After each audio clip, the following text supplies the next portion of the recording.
Dans ce supermarché du Qatar, des employés qui retirent des rayons tous les produits fabriqués en France.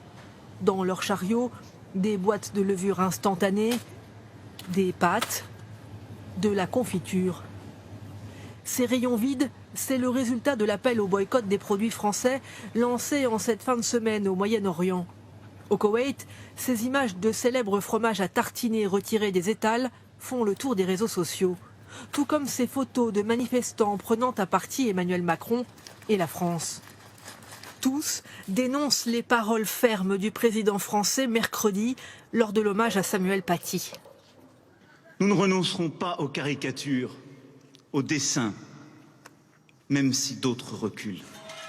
En Israël, c'est devant la résidence de l'ambassadeur de France à Jaffa que 200 manifestants arabes israéliens sont venus dénoncer ce qu'ils considèrent comme des atteintes à l'islam.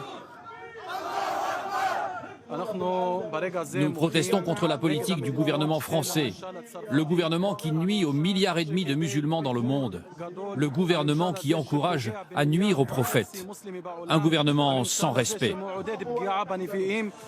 Aux yeux de Paris, celui qui encourage cette campagne contre la France, c'est le président turc.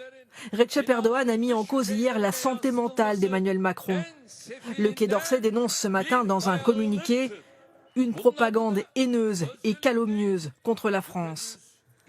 L'ambassadeur de France en Turquie, filmé ici lors de son entrée en fonction, est rappelé aujourd'hui à Paris pour consultation, un acte diplomatique rare dans un contexte de forte tension.